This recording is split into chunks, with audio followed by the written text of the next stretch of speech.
What happens when a neuroscientist, teacher, and a product strategist turns his attention to the minds of CEOs? Almost sounds like a running joke, but it's not. It's true. And Joe Leech, known professionally as Mr. Joe, is a leadership coach to high-performance CEOs across the globe, from Fortune 100 and FTSE-listed giants to rapidly scaling tech startups.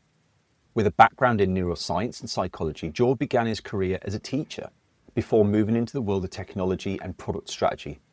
Over 2 decades, he helped companies such as eBay, Marriott and Money Supermarket generate more than $20 billion in additional revenue through strategic design and digital transformation. After leading global product teams and launching his own venture, Joe recognized that the hardest business problems were the human ones: burnout, misalignment, and leadership blind spots. And that realization led him to shift his focus entirely to CEO coaching. Today, Joe works with visionary founders and executives navigating pivotal moments, from funding rounds to exits, helping them sharpen their strategy, rediscover balance, and lead with clarity. Joe, welcome to the show. Oh, it's good to be here, Paul. It's a fantastic bio. We've been blessed with some amazing guests, but I love your story more than almost anyone I've ever met. It's an amazing story. I can't wait to dig into it. And I'm just gonna get right into it. I'm just gonna get straight into it. What led you to be a teacher? Because that's a calling for a lot of people. I mean, it can be. I think it can also be I'm not sure what else to do with my life. I'm going to go into teaching thing, really, as well. And that was definitely true for me. It was something to get me to maybe somewhere else, because studying neuroscience was fun and I really enjoyed it. But back when I did it in 97, it was all about brains of snails and it was all very basic stuff. And that really didn't excite me. The human side excited me. But yeah, the brains of a snail I couldn't really do a PhD in that. So it felt like a time for me to do something different. And I'd always enjoyed working with kids, especially the little ones. And so teaching just felt like something I could enjoy doing for a little while, rather than it being a career. It's something I thought, I could do that. And it also, which was great about it, allowed me to travel the world a bit. So it was definitely something that fitted me at the time. And I really enjoyed my time working with kids, absolutely. What was interesting about it is the skills that I learned from teaching, more than anything I learned kind of academically, or probably professionally since, have really stayed with me. They're the most useful ones that I still use today. It's amazing. That's amazing. And obviously when you traveled, that's where you picked up your stage name, Mr. Joe, right? That's right. Because my surname was difficult taught Spanish kids, I taught Japanese kids, and they struggled with my surname. So Mr. Joe was always a much easier way of me being known, and my surname, which didn't quite fit, but also showed what my frustrations were with the whole teaching system, because lots of head teachers didn't like me being known as Mr. Joe. They thought it was kind of too familiar and not really having the separation or distance from the kids, which of course drove me crazy and was part of the reason I had to leave. Was I loved the kids. I did not enjoy the bureaucracy of working in schools. That was the bit that really I felt kind of dragged me and the kids' experiences down a lot, really. And the experience of education, I think, is as important as the learning, really, because if the kids aren't enjoying themselves, learning is doubly or triply hard. If they want to come to school and enjoy the time and the experience there, they'll learn no matter what. But if they don't want to come to school, then, oh my gosh, as a teacher, it's like an uphill battle then, really. And that wasn't for me. I think there's a lot of education stuck in how we've always done this and the status quo, and there's only one way of educating people, which baffles me beyond belief. Mm-hmm. That we can be so naive to believe that there's only one true way of educating people, which involves this really drawn out hierarchical structure and exams every other month. Absolutely. It's an awful way of educating. Yeah, and it's interesting. There's a lot of parallels with the business, because there's often a belief that there's only one way. And I certainly get this from the CEOs that I work with. There's only one way to do it, right? This is the way, right? You have to be the guy with the cigar in the corner office, telling people what to do, barking commands, being distant, being untouchable almost, never getting things wrong, which is the classic model of a teacher, maybe minus the cigar. But, it's the classic model of a teacher, really, that you kind of have to be perfect all the time. And the reality is none of us are. And both teaching and leadership are imperfect. And actually, that's where the beauty is, really, is in the beauty of imperfection when it comes to humans, because that's where the joy is, really, that we're all different. We all do things differently, and that's okay. And I think what's interesting, certainly with the CEOs that I work with, once I get to know them a little bit, and then we build up a level of trust, the question always comes, Joe, I'm like, yeah. They're like, am I doing this right? And I'm like, why does it matter, right? There's no right or wrong way of being a CEO. The way you are and who you are dictates really who the business is and how you operate. A lot of it is really building the structures of the organization around the individual who leads it, because then you're going to get the most from both sides of that. Because they've hired the CEO to be in that seat because of certain traits and characteristics. So they should absolutely shape the role and the business to them, because that's ultimately what's going to lead to success. If they're trying to do things somebody else's way, or the way of, how you think you should be a CEO, or the kind of stuff you used to read in the, those 1980s business books, you're never going to succeed. And so the new generation of CEOs that are coming in, that are taking over from the baby boomers, are kind of realizing that, hey, I can do this differently. I've got permission to do that. And that's the most wonderful thing about being a CEO, is you can literally change anything. You're the boss. And so when you start to shape things in the way that meet you and meet the modern world, things change. When things change, results get better, ultimately, at the end of the day. Yeah. And I think, if you look to the sports world, you see some excellent examples of parallels of that. And I work with a sports podcast, and what a lot of the coaches who are on there who've worked with the top footballers through the years have said is, the greatest players that we've worked with do things their own way, not the way they're supposed to do things, and achieve better results as a result. They do it in spite of having a set of rules and how things should be done. And I think that's a beautiful perspective to have. And it definitely appeals to my rebellious nature. I love it. I love being a rebel. So, it's still a long jump, though, Joe, from being a teacher in neuroscience and psychology to being involved in the tech industry. So what was that journey like? What was the moment where you decided enough's enough as a teacher? And what was your thought process to find the next step? Yeah. So I think what I've realized looking back on myself, I've always been pretty intentional about the choices that I've made, is that I think, that first choice of studying neuroscience was probably the biggest, what's the right word? Probably my most ill thought through choice, because it was really hard, right? Really academically difficult thing to study. And ultimately, it's quite interesting that people love to talk to me about the neuroscience, but it's not really useful. And I think it taught me a lot about studying that. As I came out and went, I'm really only qualified now to have a PhD or do a PhD in snail brains. That's really not something that's going to allow me to thrive in the world. And so what was useful and interesting about teaching is it gave me a bit of a focus in terms of that, but also gave me a way of thinking about what my next step was going to be, and really planning and being intentional about what I was going to do next. And so everything I've always tried to do in my life has been, there's always been opportunities that have come my way, and there's a certain element of luck, but I've always, I suppose, tried to optimize my situation for the best possible luck to happen to me. So what happened during my teaching is I thought, right, you know what? I really love the internet. I really love computers and technology. I'd had a computer since a really early age. I could think a lot of our generation had. And I thought, I really want to work on that. I love the internet. The internet was, taking off. This was sort of 2002, 2003. I was a teacher. I thought, I want to do that. I want to get involved in this internet thing. This is really exciting. And so I went back to university again, and I did a kind of a master's course, which was split 50-50, 50% in terms of human behavior, human communication specifically, and 50% computing.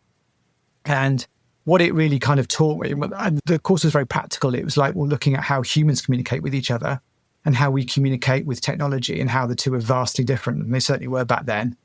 And that kind of unlocked a lot of the challenges that were there with really early technology, that it was just to use, right? The first wave of the internet was just dreadful in terms of user experience. And so that master's course set me up for really, and there was an element of luck there for the wave 2 of the internet, where really businesses started to get serious, like version 2s of all their websites. And that's really where I took off. So I went from that master's pretty quickly into working with organizations that had realized there was a business opportunity there, but knew things could and should be better. And I really helped them shape their technology to be more human focused and focus more on the human side of it, where really version 1 was much more around, wow, isn't this cool? We can do this stuff. The second version was really around, well, let's make this fit for humans. And so I was very lucky to work with kind of, very early versions of eBay, Marriott, hotels, with the train line. In fact, I designed, fully designed version 2 of the train line when that got, from a database vomited onto the screen to something that people could actually use. And what was interesting about that experience is it showed me alongside that, if you design for humans and give humans what they want, do you know what? The business numbers follow. They always follow. And that was really, and has been my kind of, I suppose, North Star over the last 20 years, is if you focus on the human element of everything that you do, you will get business success. You know, you'll get the money, you'll get the results that you want if you just really focus on the human needs of your customers, which is where I started. But now much more when I'm working with the CEO, the human elements of certainly themselves, but also their leadership team, their wider team, you know, their 2, 3, 10,000 employees. If you can focus really on the human element of every single part of your business, you're going to be successful. There's only so much you can do with technology, with systems, with spreadsheets.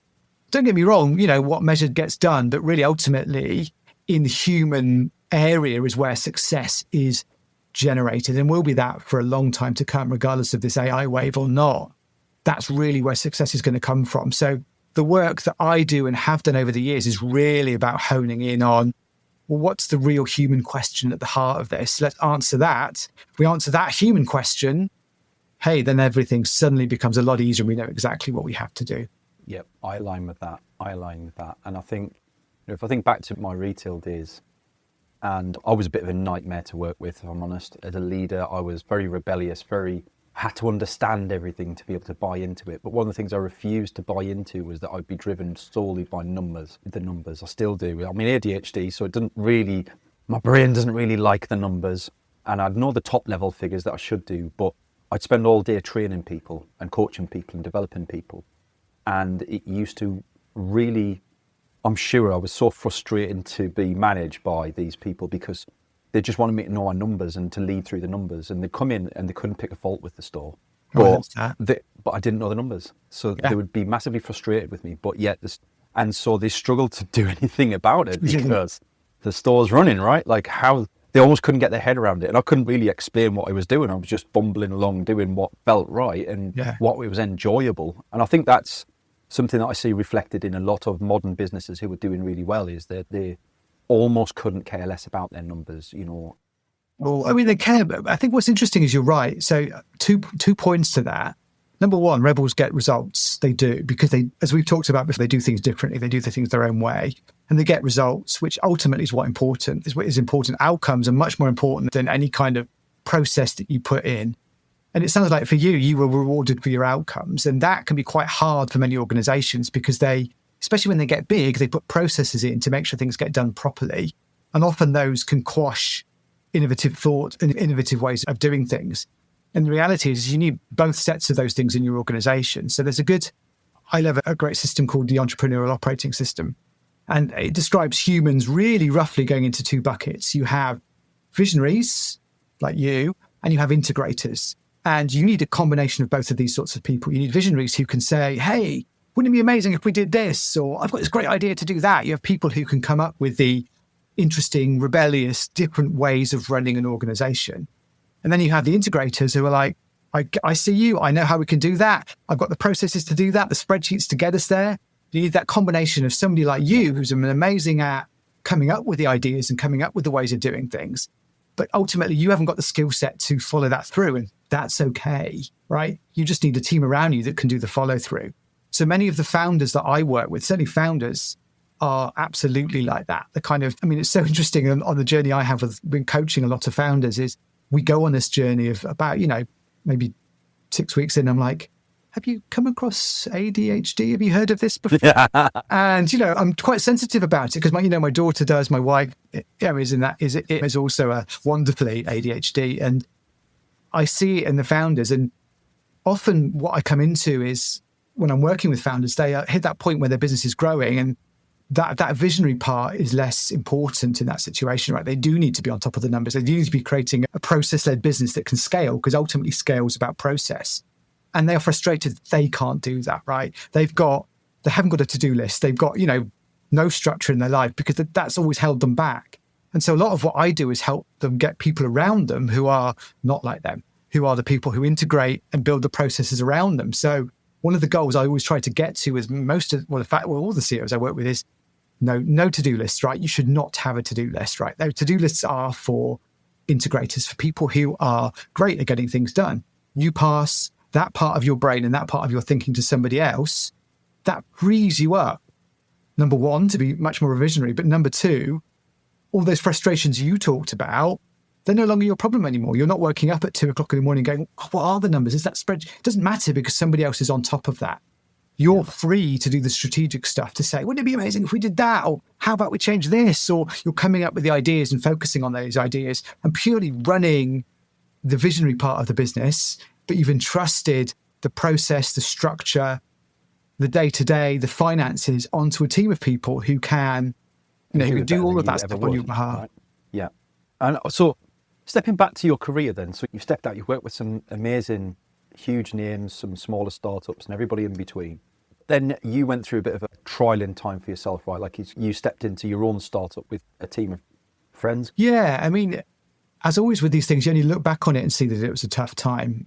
So I kind of, for so long, I'd built businesses for other people. And it kind of got to that point where it's like, hey, I think I've got the appetite to do this myself. And so I did.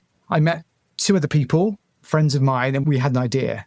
And the idea was around, because we all had young kids at the time.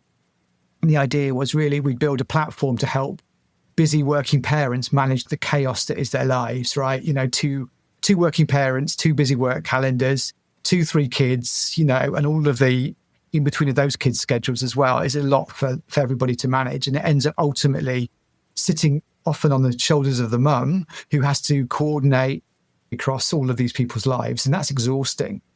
And so we wanted to build a set of tools that would help ease the pressure on the family. So, there would be less mistakes in terms of forgetting to pick a child up or, no surprises in terms of Egypt day tomorrow when you haven't got anything prepared. All of those traps that we fall into as a pair. We wanted to build a set of tools that would just make parenting much less of a burden, the admin side of it, so you could focus on the fun stuff. And of course, it was an idea that was, as soon as we talked about it, people were like, oh my God, I need this in my life. And it was fantastic, right? We had so much buzz around what we were doing. And we built a kind of early stage prototype. We took it to the market. People were like, this is amazing. We love this. We love the idea of this. And we started to raise some money. This was sort of, my daughter was, about 2 at this point. Yeah, we were looking to raise some money. So at this point, then I had a startup. I was also working in consulting to pay the mortgage. I published my book. So I was also on the speaking circuit, traveling around the world, speaking at big conferences. So if you looked at me from afar, there I was on the stage at the Barbican. There I was, closing $1.2 million in seed funding. There I was, with Amazing Startup. There I was working with these amazing companies like HelloFresh. I had it all, it felt like I had it all. But, not surprisingly, I was doing that kind of, I had to get up at 5:00 in the morning to work on the startup. Then I was getting my daughter up after that because my wife, as I think so many of us parents do, was struggling with, parenting, was getting bad migraines. So I was kind of doing a lot of childcare and then just flying off for a week, leaving my wife, it was just really completely unsustainable, the lifestyle that we had. And my wife, incredible woman, looked at me, one day and was like, Joey, I don't feel like we're spending any time together. I don't feel like I really know you. You're not happy anymore. I put on loads of weight. It was just a really difficult time. And it kind of was a realization to me that oh my God, I need to make a choice here. Really, I've got all of these avenues of success here and I've got my family, and it felt like a choice at that point. And I was like, well, I don't want to have to make that choice.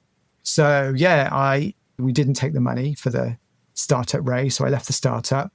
I just kind of went back to basics at that point, really. I just cut out all the unnecessary stuff, all the travel, everything really, and just went back to kind of being a good husband, being a good dad, and just, getting enough money to pay the mortgage, just simplifying my life again. And it was a real wake-up call for me. And for a long time, and I still do really, feel like it was a bit of a failure, really, that I feel like I should have been able to do it all, when in reality, looking back on it, I know that was really impossible to have been great at all of those things at the same time. Yeah, balance isn't always possible. No. And that, I think, is a misnomer, and it's something I use in my coaching. It's more of a blend, right? Yeah. There's only so much of you. You can't, and balance feels like there's some sort of perfect Zen state, and that's never the case, right? None of us ever get balance in our life. There's always some part of chaos somewhere. It's just a blend, and that blend changes and it comes and it goes. But ultimately, it's a beautiful mess, parenting and working at the same time. and trying to get some sort of balance from that gets you to a point where you're trying to get the unobtainable at that point. All any of us need, the most precious commodity of any human is time. And if you're not spending the time in the right places, that's when things go wrong. Not spending enough time as a husband or as a father or as a leader, that's when the danger comes back and hits you. And that certainly was true for me. Yeah.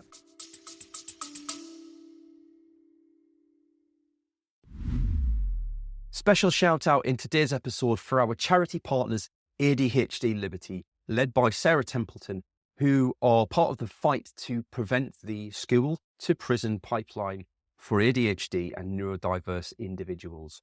If you'd like to find out more, you can visit them. The show links are in the notes below, and I would encourage you to go along and have a look and educate yourself on their fight.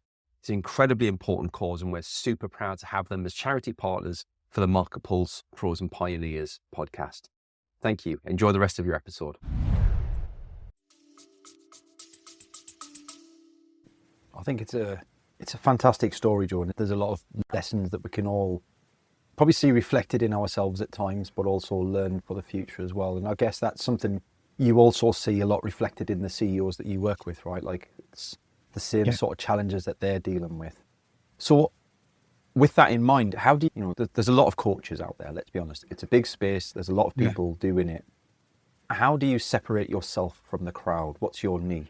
So for me, I only work with a very limited number of people. So I work with up to 8 CEOs at any one time. I'm very selective about who I work with. So to work with me, we have to do generally 1 or 2 coaching sessions for us to really understand if we're a good fit.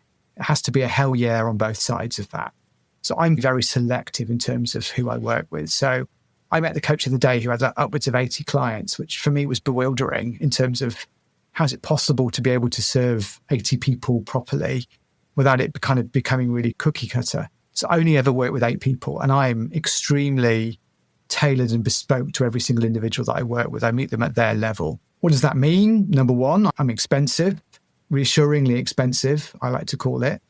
But it means that when I work with somebody, I give them my full attention.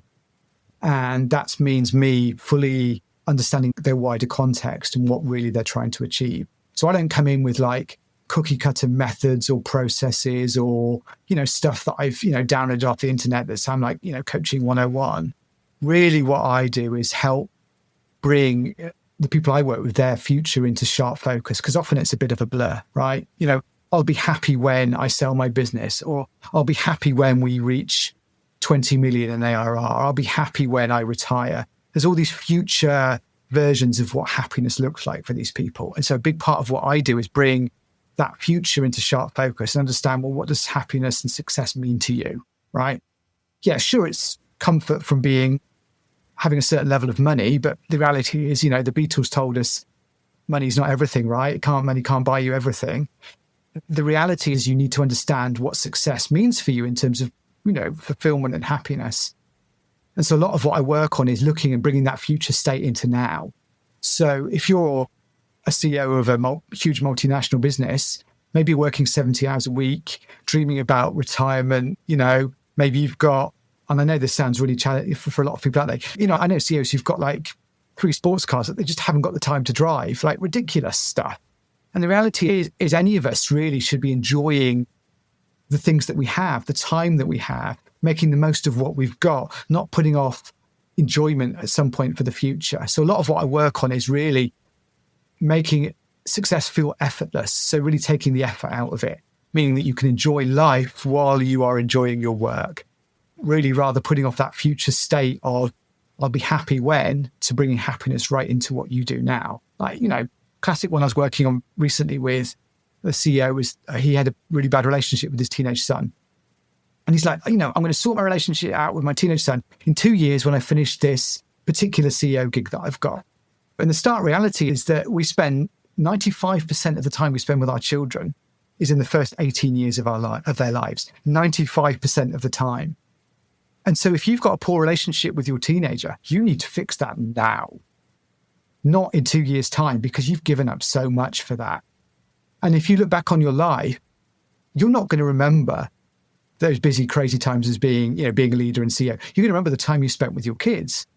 And so the reality of it is truly understanding what makes each human tick and making sure they've got all of the right things in their life, from professional success to marital success to parental success to all of those things. It's got to be a complete picture. So I work across all elements of somebody's life to make sure that they are successful everywhere, that there's the ability for them to be able to be successful in all parts of their life. Because the reality is that most of us are really only ever successful in one or two, if we're really lucky. And it's a real gift that I can give to the people that I work with, that we can look at all of the elements of their life and bring success into all parts of what they do. And that's what I really enjoy doing the most, is working with somebody's whole life to make sure that they are really getting the most from everything that they're doing. It reminds me of one of the videos from your YouTube channel, which I still talk about almost, I'd say weekly, with someone each week, right? And that there are only two people in your life that you need to impress. I'll let you share the story, but it's a story I shared with my 8-year-old son the other week, and he really got it. I could see the light bulb moment just for him, even at his age, which was incredible. I think with all of these stories, these come from other people as well. So I learned that one from The Great Man That's Rich, Live It. But yeah, it's like there are only two people you need to impress in your life, one of which is 80-year-old you and 8-year-old you. And if you look at those two elements of your life, when you're 8 years old, you've got all this excitement about your future. Yeah, I want to be an astronaut, or I want to be an archaeologist, or I want to be a YouTuber or something. You've got these great big dreams of what you want to become. And so most of us now, you look at our lives, it's like, well, would 8-year-old you really be really excited about what you're doing, And I think that's really important. Would they look at you and go, yeah, cool, or whatever word you'd use as an 8-year-old to describe the life that you're leading now? Yeah. And then 80-year-old you is what is looking back. And that's all about legacy and impact. So would 80-year-old you look at you and go, why are you working 80 hours a week? Why are you not spending time with your family? Why are you not looking after all of those thousands of employees in your organization? That's such an opportunity to create a lasting legacy, is looking after the 10,000 employees you've got. Why are you not spending the effort and the time doing things that really matter and making a difference? Earning money, honestly, is pretty straightforward if you put the right things in the right places at the right times. The strategic process element of running a business is possible if you put yourself at the heart of that in terms of what it is you're trying to achieve from an impact point of view.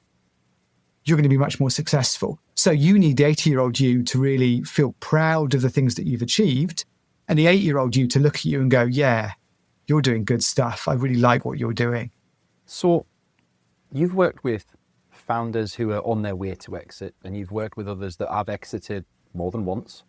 What patterns do you see in how that perceived success changes the people that have gone through the exits? I think exit's it's a moment of truth, and many of us have big moments of truth in our lives. We probably all know them from like having kids or a big career shift or a new job. These moments of truth really make a difference. There may be only half dozen to a dozen of them in our lives. And one of them is selling your business, right? At that point, you can achieve a lot. And you can achieve a lot. You can do things, you can remove any kind of financial worry for the future. And so for these moments of truth, you've really got to plan and be intentional about them. I talked about intentionality at the start. A lot of what I work on with the leaders I work with is intentionality. So yeah, you want to sell your business, right? How much do you want to sell it for? And they kind of pull a number out of the air, thinking it's a number that sounds really impressive. And it often is. But the reality of wanting financial independence in the future is knowing what you want your life to be like in the future. You work backwards from what you want to know how much money you need. Therefore, you can look at, well, what's the right amount for me to be able to sell my business for? So I feel comfortable going through this transaction because if you ever do sell your business, you're not going to sell, maybe you will sell 2 or 3, but that's extremely unusual. Most people only really get one swing at this. And so it's being really prepared when you sell your business to know what's on the other side of that, right? What you want life to be like on the other side of that, versus what a lot of people do is just focus heavily on the transaction. And then the transaction's done. And then they're like, oh, I'm done now. Right. Oh, that's it. Right. Oh, okay. I didn't quite get the money that I'd hoped for. I wish I'd got a bit more. Maybe I need a bit more. I've got to get another job now. Oh, there's lots of things that they hadn't really thought about. Or again, probably more challenging, which I think a lot of people maybe struggle to understand, but a lot of people here are quite ambitious listening to this podcast, is that point where you're kind of 40 and you've suddenly got 20 plus million. You don't ever have to work again. And there's no forcing factor in your life, right? All of us here have to get up every day and go to work. We have to plan our careers. We have to think forward. That's a real forcing factor to get you out of bed in the morning. And if you're a really driven, ambitious person and suddenly on a Monday morning, you get up, there's not much to do. I mean, I was working with a founder recently. I'm going to swear now, so do feel free to bleep this out. He said to me, God, there's only so many fucking yoga classes I can go to. I am bored. Because it's deeply unsatisfying. If you've been the leader of a business and you've been very ambitious and suddenly you don't need to be anymore, that's quite a depressing and difficult time for you. So you need something to focus on and to do. And so actually, I think a lot of us, we buy lottery tickets thinking, it'll be amazing if I win the lottery. The reality is some of the worst things that can happen to you is you win the lottery. Yeah, sure, it's great. And you can buy a house and a Ferrari. But we've all heard the stories of lottery winners who kind of, whose lives have gone to nothing. You see the same with celebrities when they get famous. They almost certainly get a drug habit because suddenly fulfillment isn't there. You've done it. You've done this now. And so life, again, I talk about success. It is really important for you to define. So I talk about it with the people I work with. I was like, I'm like, what do you want? They want, I want success. And I was like, great, okay. So if I was to come around to your house now and dump a wheelbarrow of success on your front lawn, what would it look like? And they're like, oh, money. Oh, it'd be money. I'm like, well, what else? Oh yeah, what else would it be? And as soon as you sort of shift the conversation away to what successful life looks like for you, because again, the money part is pretty straightforward, right? That's a big part of my coaching is getting people to money. Often the biggest challenging part is really getting to success outside of that as well, right? Success in what you're doing. And so if I ask people what's in that wheelbarrow of success that I'm dumping on your front lawn, if you know what that is, then you can intentionally work towards it. If you don't know what that is, it's really hard to know how to work towards it. You've got to, if you're throwing a dartboard, you've got to know what you're hitting. Yeah. It comes back to intentionality, right? It comes back to that focus and drive. And I think, we talked earlier on about neurodiversity, and I know there's a lot of people who start their own business, a lot of entrepreneurs, a lot of founders, a lot of very successful leaders who are neurodiverse, which kind of helps them levitate to the top. It magnifies the skill set that requires that level of leadership. And then I can imagine, not having anything to get my dopamine fix on for the rest of the day because oh my gosh, is done. That's when you start to fall off the rails. You've seen kids who get bored, who need their dopamine fix. It's the same with adults, right? It's the same thing, definitely. Well, neurodiversity can be quite debilitating, right? It's not all wonderful. It's not all amazing news for everyone. But for those that can harness it, that have developed the coping strategies, it's somewhat of a superpower, right? Oh, I mean, it definitely is a superpower, really. And again, if I look at the leaders who I've worked with, the most successful ones have had that superpower, right? What it gives you is the ability to get, let's look at them, there's a few of them we can look at, right? So ADD, ADHD allows you to be hyper-focused on something. If you've got a goal in mind and a focus for that, that can be a real forcing factor for you as well. So a good example of that is I work with leaders. I'm like, well, what's your goal, right? And they're like, we want to get to 20 million revenue next year. Maybe they're at 10 or 15. I'm like, great. But let's call it 30, shall we? Right? So I think getting to 20 is going to hold you back. I want you to get me to 30. Let's develop a plan to get us to 30 million. Because I think everything you're doing to get us to 20, yeah, great, but it's all incremental. Let's work on focusing that to double your revenue next year versus incrementally increasing it, right? How can we do that? And it's using that person's superpowers to go, oh, yeah, for us to get to 30, we need to do this. And suddenly, ping, the idea is there. You can kind of see it. So a lot of what I do is open possibility, right? So one of the biggest problems that I talk about with people is we create our own universes, we create our own rules in our head. I talk about it like having like a big glass jar around your head, right? You create your own universe, your own set of laws of physics in this world, right? How things work, yeah. Oh, it's possible to go from a business of 5 million to 6 million in a year. That's possible, right? That's in my universe. Those rules are possible. I've seen that happening. Oh, it's possible for me to sell my business for 6 million when, I'm getting this much revenue every week. And we had set these rules for ourselves, or other rules like, for me to get to that 30 million, I need to hire 25 more people. We also have these rules of physics that we have in our own world. And a big part of my job is smashing that universe open and breaking all those rules and saying, well, let's not adhere to those rules that you think should be true. How would it feel like to get to that same number of revenue with the same people you've got? How would we do it? And we come up with a different approach to doing something. Because again, there's lots of ways, or that you should take to run a business. You should do this. You should go and get to the bank. You should have a business plan, and you should do this. You should do that. And the reality is those are just rules put in place by other people. You don't have to adhere to them. And as soon as you're allowed to break the rules, rebels get results, as we talked about before. I absolutely encourage my leaders that I work with to break the rules, not legal ones, but the rules around how things should be done. And as soon as you challenge and break the rules, you open up so much more opportunity in terms of where you're going to go next and what is possible for you. And the brilliant thing about neurodiverse people is that they often have the ability to have that much wider view, hold a much wider context, hold a lot more in their head about actually what's going on that the most normal people can. And that is incredible superpower when you're really focused on down on something. Equally, it can be really crippling because that can also stop you. Like, oh my God, I can think of 1,000 ways why this won't work. Yeah. I mean, yeah, right. That's a fantastic superpower. Let's just park that one for a little bit now and think about the 1,000 ways this could work and hone down on a few of them are actually going to be great for you. Because that is an incredible superpower, the wiring of our brain. That means we're all different and we'll all approach a problem in a different way.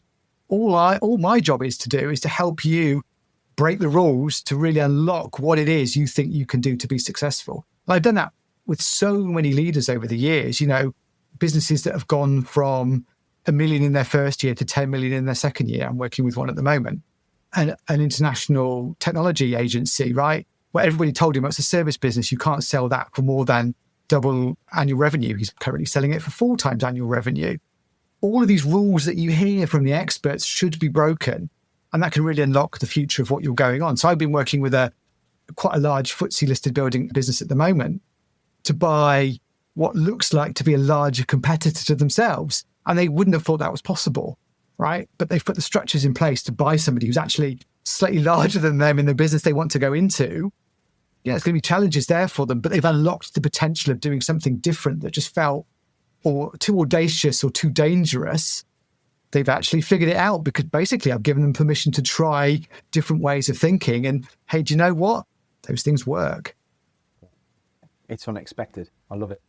So then, before we draw this episode to a close, Joe, and I want to thank you very much for your amazing contribution today. I thoroughly enjoy all our conversations. But if you could wave a magic wand and make one single mindset shift for CEOs of today, what would you do?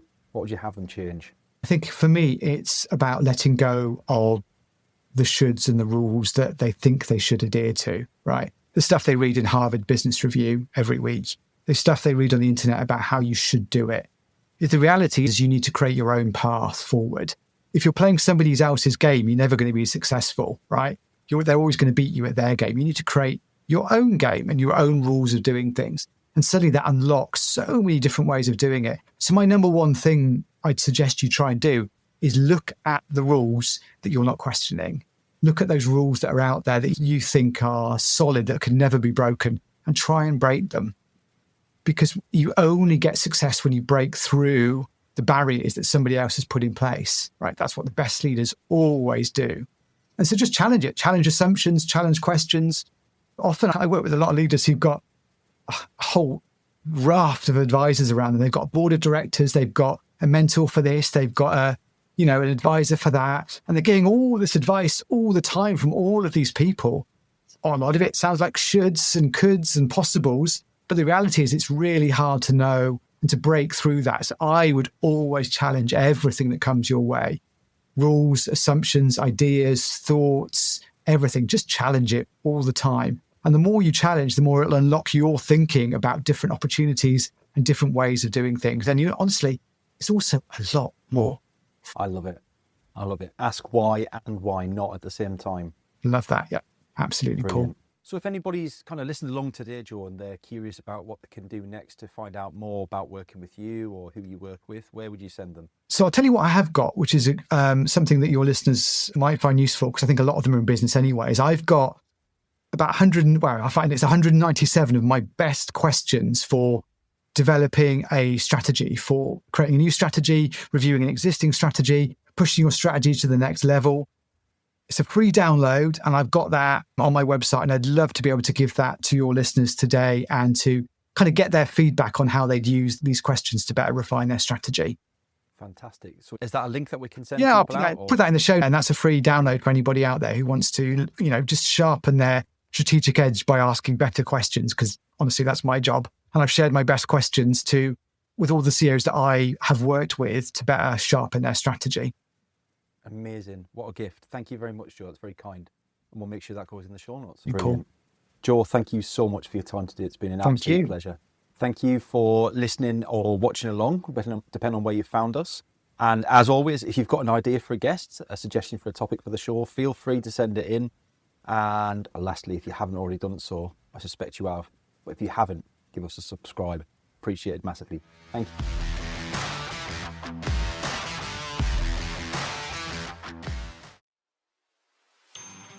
Thanks for joining us for today's show. I hope you enjoyed it.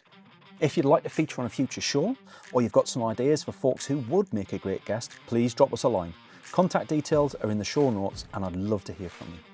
Your host today was me, Paul Banks, founder at Javelin Content Management. Here at Javelin, we specialise in helping busy business owners just like you to repurpose video content, taking all the stress and tech problems away and turning your long-form video into literally hundreds of pieces of content without breaking the bank. We describe it as getting ideas out of your head into video and out to your socials. If you want to launch your personal brand, become the vendor of choice for your audience, or maximise your sales revenue impact, we'd love to hear from you. Join us next Wednesday for the next episode, and don't forget to subscribe and give us a review. Our podcast is only possible with your continued support.